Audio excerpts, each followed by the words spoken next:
मुल्ला नसरुद्दीन की कहानी। मुल्ला नसरुद्दीन को जब कोई दावत पर बुलाता तो वह बहुत खुश होता। वह दावतों का बड़ा ही शौकीन था। जब भी इसे दावत का निमंत्रण मिलता, मुल्ला दावत में हमेशा वक्त से पहुंचता और बड़ी ही खुश दिली से खाना खाता। एक बार उसे पास के शहर से दावतनामा मिला। उस दावत में वह विशेष मेहमान के तौर पर बुलाया गया था। दावत पाकर वह हमेशा की तरह बहुत खुश हुआ।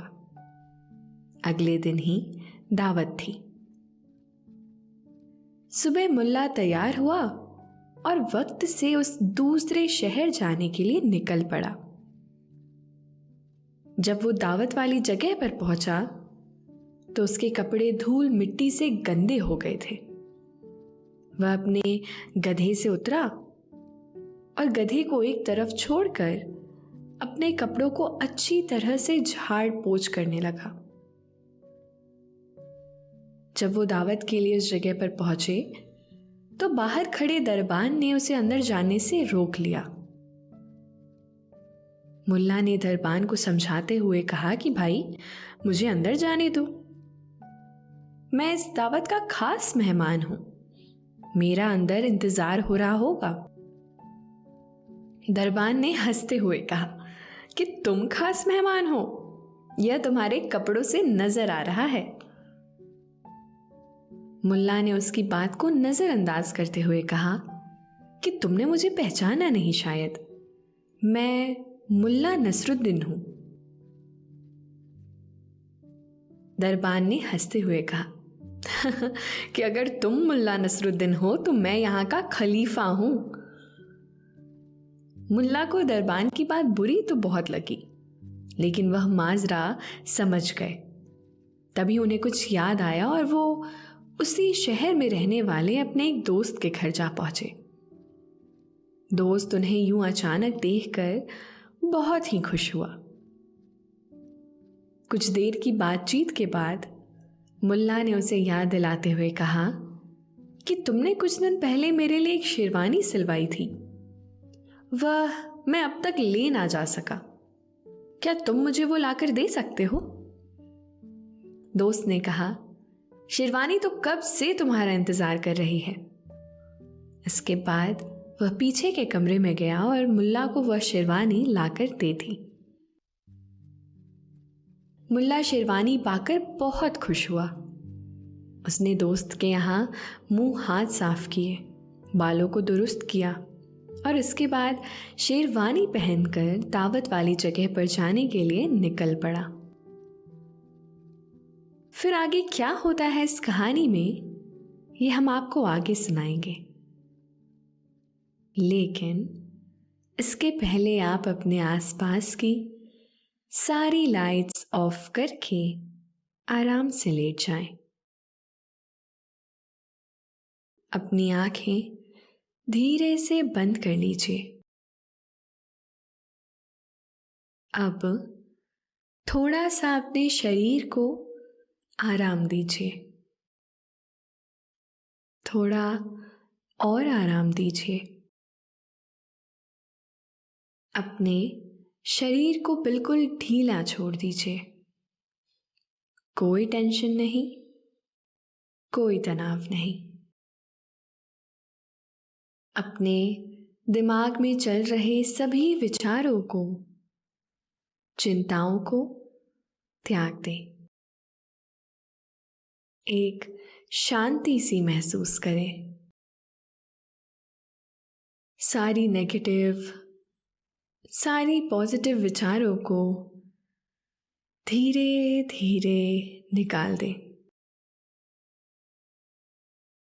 हाथों को सीधा करें और अपनी कमर के साइड में रख लीजिए।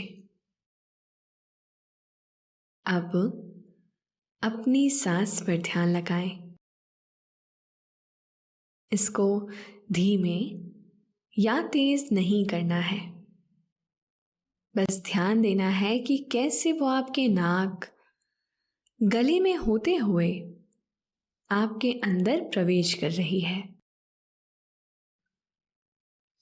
और कैसे वो आपके गले और नाक के माध्यम से वापस निकल रही है। मन शांत, एकदम शांत होता जा रहा है। आप बहुत अच्छा महसूस कर रहे हैं। खुद को काफी हल्का फील कर रहे हैं। हर तरफ शांति ही शांति है, सुकून है, खामोशी है। तो चलिए आज की इस मजेदार कहानी को शुरू करते हैं। किस्सा कुछ यूं है कि एक बार पास के एक शहर से मुल्ला नसरुद्दीन को दावत मिली। मुल्ला अपने गधे पर सवार होकर जब वह दावत में पहुंचा तो उसके कपड़े धूल से खराब हो गए थे।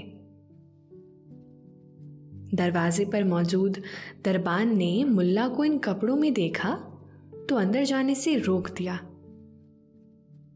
बेचारा मुल्ला नसरुद्दीन बड़ा परेशान हुआ। तभी उसे कुछ याद आया और वो अपने दोस्त के घर जा पहुंचा। वहां उसने दोस्त से शेरवानी ली और उसे पहनकर फिर दावत वाली जगह के लिए चल पड़ा। जब मुल्ला नसरुद्दीन वहां उस जगह पर पहुंचा तो दरबान ने उसे बड़े ही अदब के साथ सलाम किया और इज्जत के साथ अंदर तक छोड़ने के लिए भी ले गया। मुल्ला नसरुद्दीन उसके इस बदले हुए सलूक पर कुछ बोला तो नहीं, लेकिन अंदर ही अंदर खींच कर रह गया। मुल्ला को दावत देने वाला मेजबान लपक कर उसके पास पहुंचा और बड़ी इज्जत के साथ ले जाकर बाकी मेहमानों से उसकी मुलाकात कराई। सभी लोग मुल्ला नसरुद्दीन से मिलकर बड़े ही खुश हुए। हर तरफ लजीज खानों की महक फैली हुई थी। मुल्ला को बड़े जोरों की भूख लगी हुई थी। खैर, उसे ज्यादा देर तक इंतजार नहीं करना पड़ा। मेजबान ने उसे ले जाकर एक कुर्सी पर बैठाया। मुल्ला के बैठने के बाद बाकी मेहमान भी खाने की मेज के इर्द गिर्द बैठ गए। बैरे लाकर खाना मेज पर सजाने लगे और सभी की निगाहें मुल्ला पर ही लगी हुई थी। लोग सबसे पहले उनके खाने का इंतजार कर रहे थे। तो मुल्ला ने एक डोंगे से अपनी तश्तरी में शोरबा निकाला और उसके बाद उस तश्तरी को अपनी शेरवानी पर पलट दिया। मुल्ला की ये हरकत देखकर सब हैरान रह गए। मेजबान ने भी मुल्ला की यह हरकत देख ली थी। वह भागा हुआ उनके पास पहुंचा और बड़े ही अदब से पूछा, हुजूर की तबीयत नासाज है क्या? मुल्ला ने उसकी बात को नजरअंदाज करते हुए अपनी शेरवानी की तरफ देखते हुए कहा, शेरवानी मोहतरम, आपको यह शोरबा लजीज लगा होगा। आपको तो पता ही है कि इस महफिल में हमें नहीं बल्कि आपको बुलाया गया है। तो ये थी कहानी मुल्ला नसरुद्दीन की दावत की। और इसी तरह से एक बार की बात है, मुल्ला नसरुद्दीन किसी काम से बाजार गए हुए थे। दोस्तों, अब से आप bedtime stories, guided meditations, relaxing music, इन सब का आनंद नींद ऐप पर ही उठा सकते हैं। वह अपने गधे से उतरकर खड़े ही हुए थे कि तभी एक अनजान आदमी वहां आया और उन्हें जोर का एक तमाचा रसीद कर दिया। मुल्ला उसके सुलूक पर बड़े ही हैरान परेशान हुए। उनकी समझ में नहीं आया कि आखिर उसने उन्हें किस गुस्ताखी की सजा दी है। वह कुछ कहते इससे पहले ही उस आदमी ने उनसे माफी मांगते हुए कहा, भाई मुझे माफ करना, मैंने किसी और को समझकर आपको यह थप्पड़ मार दिया। आप नाराज मत होइएगा। मुल्ला को उसकी बात पर भरोसा नहीं हुआ। उन्होंने उससे कहा, तुमने बहुत खराब हरकत की है, अब तो इसका इंसाफ काजी ही करेगा।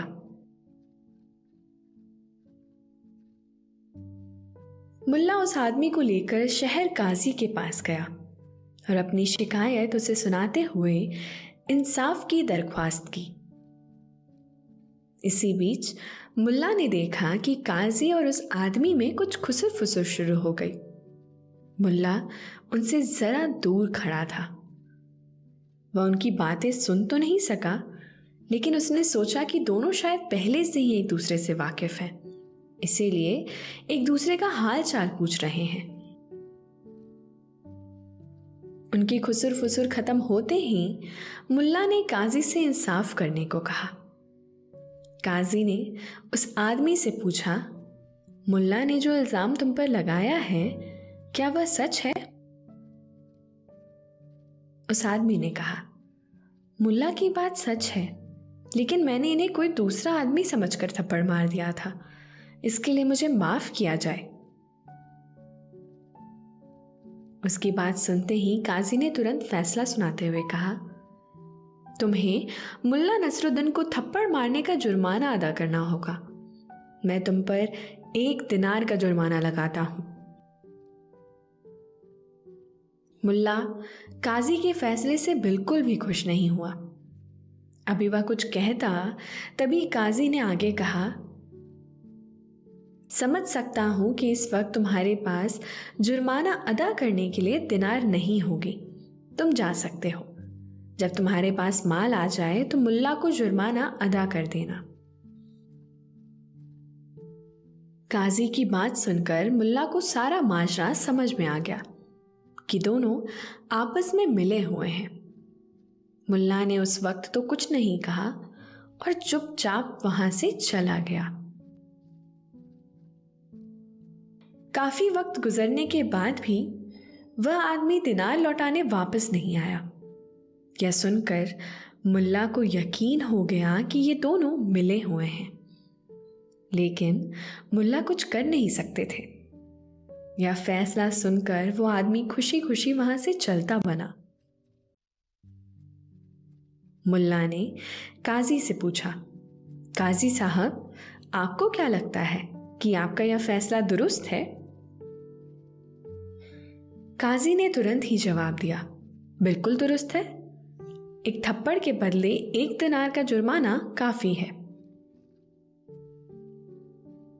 इतना सुनते ही मुल्ला नसरुद्दीन ने काजी को एक जोरदार थप्पड़ रसीद कर दिया। काजी इसके लिए तैयार ही नहीं था, वह चकरा कर गिर पड़ा। मुल्ला ने उसकी तरफ देखते हुए कहा, वो अनजान आदमी जब जुर्माना देने के लिए लौटेगा तो वह 1 दिनार आप अपने पास रख लीजिएगा। इससे पहले कि काजी सिपाहियों को अपनी मदद के लिए बुलाता, मुल्ला अपने गधे पर सवार होकर वहां से भाग निकला। तो ये थी मुल्ला नसरुद्दीन की चतुरता की कहानी।